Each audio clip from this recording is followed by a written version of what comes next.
Good morning. Welcome to Undisputed. I'm Jenny Taft with Skip Bayless and Shannon Sharpe. Guys, how are we doing today? Not too well. Not too well. Hold on. Update from the control room. The Lakers just missed another three down in Orlando. They are the Orlando Tragic now. I don't know what happened to them. Keep that in. Yeah. Keep that in about another week.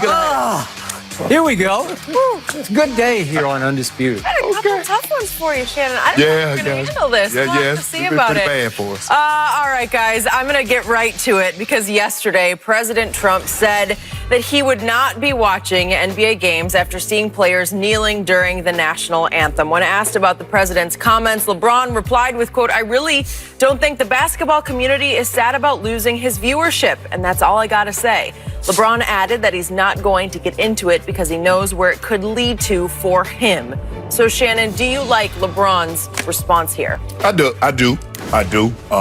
Skip, look, we know what President Trump is trying to do, but I just need to know one thing. Skip, are we sticking to sports or are we going politics? I thought we were supposed to do one or the other, because that's what they tell you and I, Skip. They say, stick to sports. I turn you guys on to hear sports. Yep. Well, I thought we elected him to talk politics, but he seems to turn everything into politics, whether it's sports, whether it's about wearing a mask, so everything's become political. Skip, I do like what LeBron had to say, and I don't think the basketball community is going to miss President Trump. Look, Skip, LeBron James has made it abundantly clear how he feels about this president.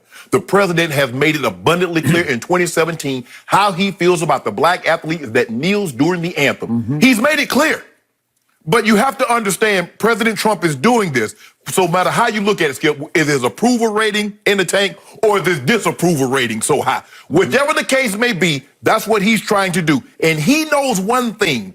What will rouse his base? What red meat can he feed his base to get them energized about the election? Because his disapproval rating is sky high. And he understands, I got to get him out. I got to turn him out. You know, he's always trying to suppress the vote. Well, you know, Florida and Arizona, you guys send your ballots in. Everybody else, you need to go wait 12, 15 hours during the pandemic and vote, knowing that blacks are, you know, disproportionately at a disadvantage, so are other minorities about during this pandemic about getting this COVID. So, Skip, I'm not surprised that President Trump has done this because he knows it gets his base going. Because what did he do, Skip? When he strolled down that escalator, he didn't mention anything about infrastructure. He didn't mention anything about the economy. What was the very first words out of his mouth? Mexico are sending us their worst. Rapists, murderers, and drug dealers. So he planted that seed right there, right then. So I am not surprised. I'm not surprised that LeBron took this approach. Doc Rivers says, look, hey, we can fix this problem. I mean, basically in a nutshell, I think he pointed to his shirt or his hat. Vote. That's what LeBron initiative is. Vote. Somebody's doing something you don't like and they hold a political office and they got there by the voting process. You don't like what they're doing? Vote their butt out of office. Doc Rivers yesterday. Vote. Yeah, Doc. That's vote. Exactly. So this is what this is about. Yep. He's trying to get his base energized again. He's flailing, Skip. His campaign, the polls show, and even though the polls are showing it, we're still going out. We're turning out in droves. Young people, we're turning out in droves because things are not right. And he's handled this pandemic poorly. He's handled race relationships. Skip, this is about this is back to, we're in 2020, and the race relationship is getting even deeper. The wealth disparity between blacks and white is getting greater. And he knows that, and so, hey, let me see what I can do. What can I get them to distract from the pandemic that we got almost 60,000 people, and they say maybe by the end of the year we'll have 300,000. What can I get them distracted with? Oh, yeah, the anthem. There ain't nobody talking about no anthem. Here he goes again. Yep. I hear everything you just said. I'm about to tell you why I did not love what LeBron said last night. I didn't love that he said one word about this last night. To your point, I have been talking sports on television for a long time, television and radio. Yes. And I was taught from the start, as were you, do not mix politics and sports on air. You are there to talk sports. So I have always fought against and guarded against letting any kind of politics leak into a sports discussion. Or religion in there too. Or religion, or anything other than sports. Correct. Right? So I love talking sports. I live for sports. You're much more into politics than I am, so it's probably easier for me than it is for you. Right. But I have found myself in the last, I don't know, 4, 5, 6 months talking more politics than I ever imagined were even in my brain and in my soul and in my heart on television. Correct. And that is because our president keeps throwing that door open and talking about sports and combining politics and sports. Correct. And interjecting politics into sports. Right. Maybe that's a great thing in the big picture, because it all started when this quarterback for the San Francisco 49ers decided, first of all, I'm going to sit for the anthem. Right. And then he decided, no, I'm going to kneel for the anthem. And at first, I didn't get it.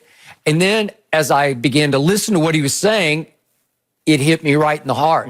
He's right. This is the way to get everybody's attention to deal with an issue that has long been left undealt with. Correct. And it's only getting worse. And you know what it is? Obviously, the murdering of black men and women unarmed by white policemen. Okay, so we are now, I hope, confronting that issue. But the president will not acknowledge that issue. Right.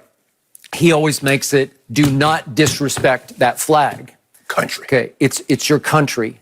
It's how he got elected in 2016. What was his campaign slogan? It's Make America Great Again. Love and respect our flag.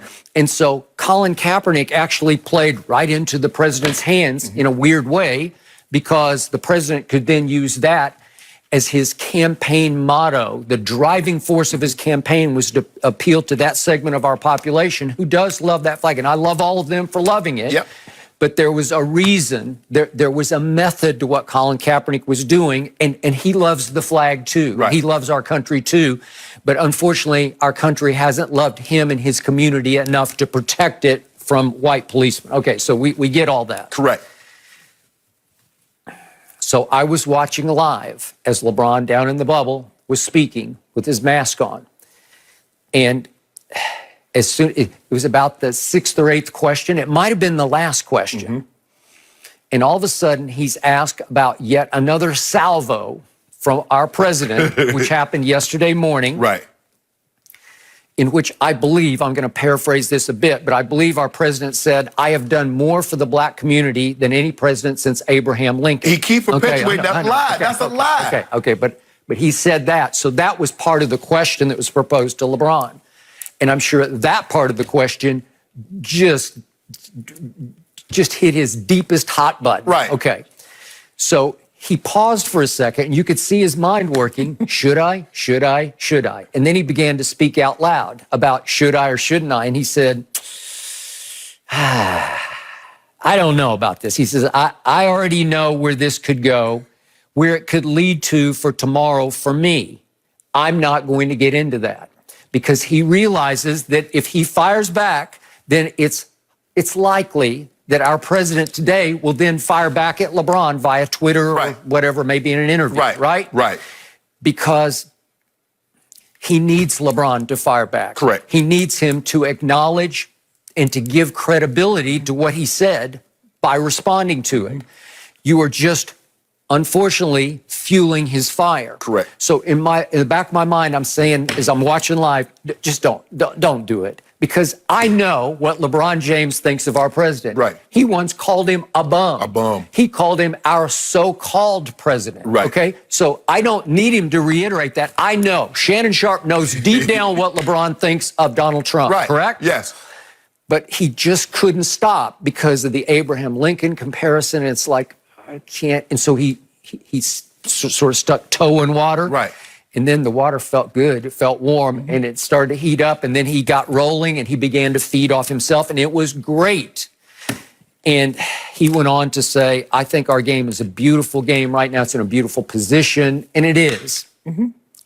And the truth is, our president often exaggerates what ratings are, and he said that ratings are down in the NBA. Well, they have been for the whole regular season, but in the bubble, they started off with a bang. Right. Now they've calmed down a bit because the games are being played in the morning. We got Zion playing this morning at 10:30 Pacific time. Yeah. So it's a morning game. Well, you're going to have a hard time getting a big number off that game. Even though some people are still at home, they're still that's working. true. No, that's true. Skip, They are still they working. got to work. But you're not going to get a primetime number off that game. Right. Okay, so LeBron starts to roll on this, and he does get into voting, and he does get into how November is right around the corner, and it's a big moment for us as Americans. Yes. Okay, way to go.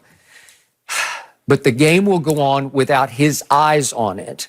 And he winds up saying, I could care less. The truth is, the way you should say it is, I could not care less. Right. But people understand, I could care less about that, what that means. Yes. Okay, bang, love it. But I don't love the impact of it because you might just be refueling his fan base. Because we talked yesterday about the Jonathan Isaac syndrome, and we kicked around the potential reasons for Jonathan Isaac's jersey flying up the charts to number 2 in sales. Jonathan Isaac, these people buying his jersey didn't even know who he was until maybe... What school he went to? Right, nothing. They would know nothing about Jonathan Isaac. He wears number 1 for the Orlando Magic, and all of a sudden that Magic number 1 jersey went kaboom up to the top, second only to your man LeBron.